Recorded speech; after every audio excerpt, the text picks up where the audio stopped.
Hey, what's up guys? Today I'll show you a sci-fi drama film, Just a Breath Away. Spoiler ahead, watch out and take care.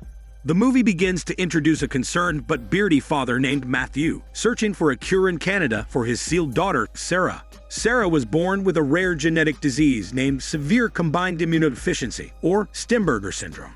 Anyone who bears the syndrome has a weak immune system. Matthew boards a plane to Paris after a week. On his way home, he receives a video call from Sarah asking him to go home quickly. Matthew chuckles and rushes back to his home. His daughter, Sarah, and his scientist wife, Anna, live in a separate building, but their apartment is directly in front of his place. Matthew drops off his possessions in his apartment first, before visiting his family across the street. He's about to enter their building until an elderly man makes his way to the door wearing a mask that's connected to an oxygen tank. Matthew opens the door for him before proceeding into the building. Soon, Matthew reaches their floor, and Anna welcomes him. Matthew visits Sarah next to give her 2 gifts, essences, and an SD card containing a 3D video of a tourist spot in Canada. Sarah exclaims at the beautiful landscapes, and so she decides to share it with her friend named Ladybro and secret boyfriend. Matthew returns to Anna afterward and tells her about a possible cure for Sarah waiting in Canada because of their medical advancements there. However, Anna hesitates to accept the treatment there because the procedure is still new without backed-up promising results. Moreover, they need to migrate to Canada in case it works. Meanwhile, Sarah video calls Ladybro and her secret boyfriend, who also have the same syndrome as hers. They enjoy the video because it keeps them entertained even if they're inside the bubble. Back on Matthew, he returns to his apartment after convincing Anna to at least consider the possible cure for Sarah. He believes Sarah can walk freely again outside without worries. Out of nowhere, an earthquake trembles Paris, shutting down electricity in every place. Sarah's high-tech bubble switches from electric to battery mode to keep itself running. Matthew rushes outside, where he witnesses people escaping and dying at the same time from the massive toxic fume storming the streets. Matthew quickly returns to Anna's apartment to save her, but they need to leave Sarah alone in her bubble, since the machine is keeping her safe from the toxic fumes. The couple run to the top-floor apartment, where an elderly couple welcome them inside. The 4 of them look over the balcony to see the mist settling right below them. The toxic mist appears to be denser than air, so it can't rise and spread in the sky.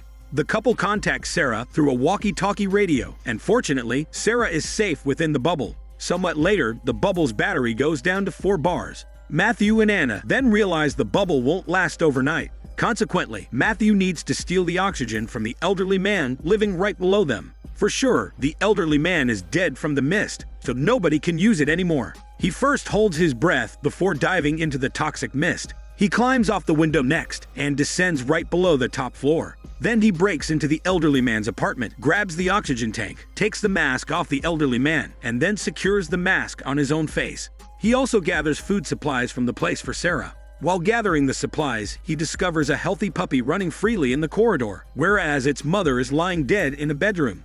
Afterward, Matthew goes to see Sarah to deliver food supplies and to replace a new battery of the bubble. After doing his tasks, he goes outside to check the aftermath, where he sees citizens scattered dead on the streets and abandoned vehicles blocking the road.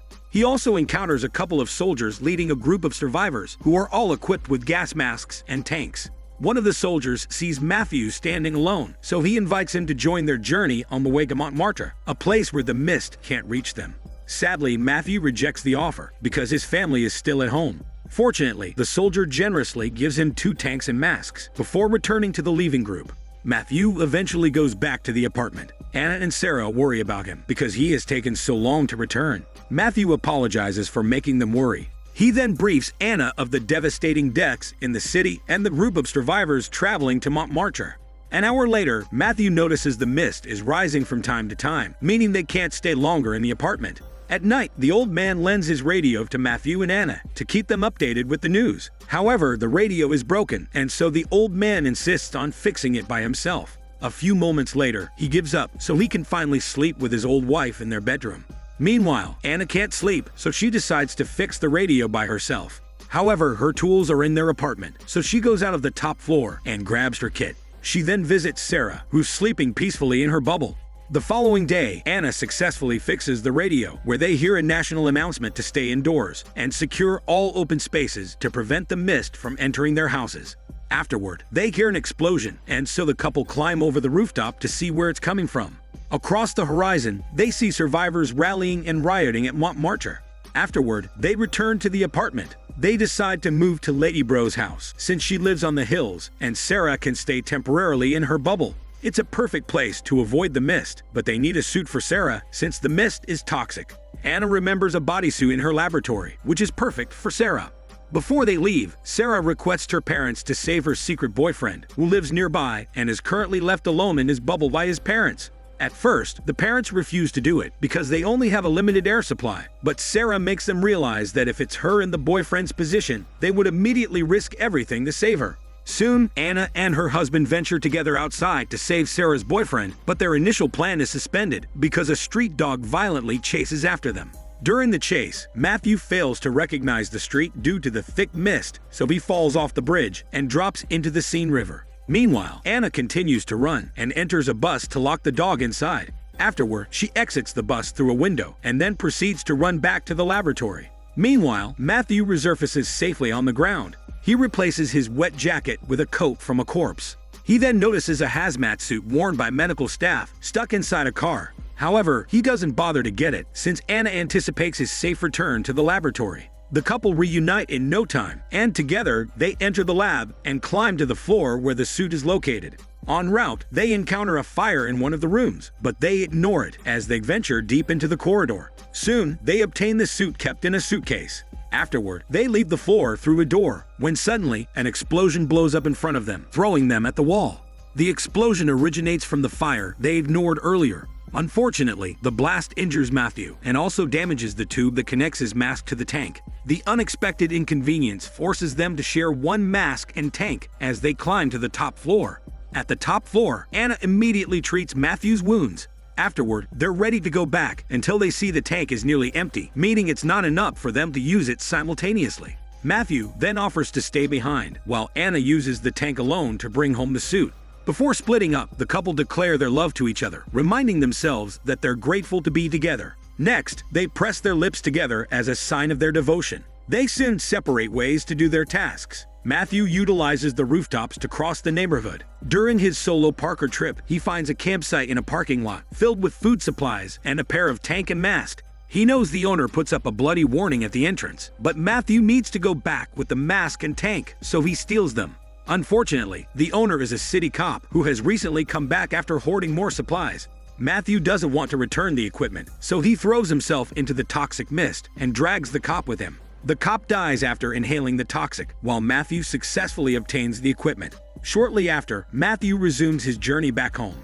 Meanwhile, Anna runs back to the apartment, but when she's almost inside the building, the tank depletes completely. Anna hastily disposes of the equipment and bolts her way up to the top floor. Anna luckily survives the mist and finally enters the top apartment safely. Anna is elated to survive the risky journey, but disappointment falls on her face as she finds the suitcase scorched by the blast. She opens the case and finds the suit charred black, putting all of her risky efforts to waste.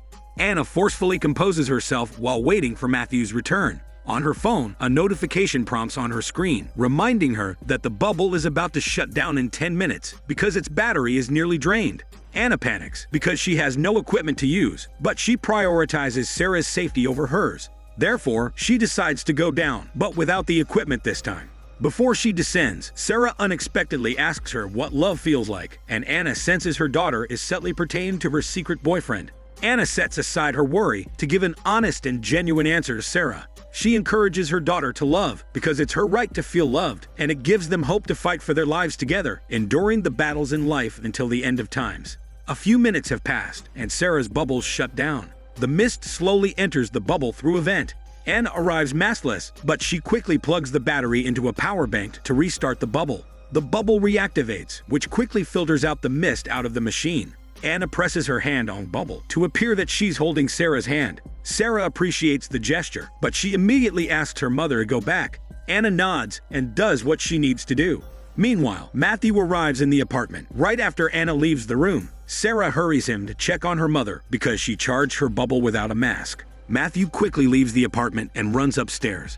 Matthew hopes to see his wife again, but grief takes over him as he sees her dead on the flight of stairs. Matthew returns to the apartment on the top floor. He delivers the saddest news to everyone, which is that Anna is dead after risking her life to save Sarah. Sarah remorsefully blames herself for the death of her mother, but Matthew explains to her that it's Anna's choice to prioritize and save her, which is out of their control. A few moments later, a second earthquake trembles the ground, resulting in the mist rising higher. The worsening situation forces Matthew to go outside and retrieve the hazmat suit he saw earlier. He tries to convince the old couple to join them, but the old man refuses to leave because they're content to stay behind and that their time on Earth is fulfilled already. Matthew respects their decision and soon heads out on the road in search of the hazmat suit, whereas the old couple allow the toxic mist to kill them together. Matthew eventually obtains the hazmat suit and a working scooter on the road. He brings everything back to the apartment when a boy he recognizes as Sarah's secret boyfriend unexpectedly blocks his way, which causes him to flip and crash into the abandoned cars. Matthew collapses due to the impact and receives another wound on his temple. The movie ends with Matthew soon waking up to witness a miracle. He sees Sarah and her secret boyfriend standing in front of him without any equipment against the mist. Matthew can't help but release his joyful tears because Sarah is finally free from her bubble. He finally embraces her daughter and even removes his mask just so he can give her a smooch on her forehead. It turns out the toxic mist doesn't affect juvenile living beings and people bearing the Stimberger syndrome. Due to the concussion, Matthew recollapses shortly after the small reunion. Matthew later wakes up inside Sarah's bubble, implying that the father and daughter have exchanged positions due to their current situation. Sarah becomes the new guardian, and her beardy father will experience being the bubble boy. This Daniel CC Movie Channel. Stay safe and enjoy your day.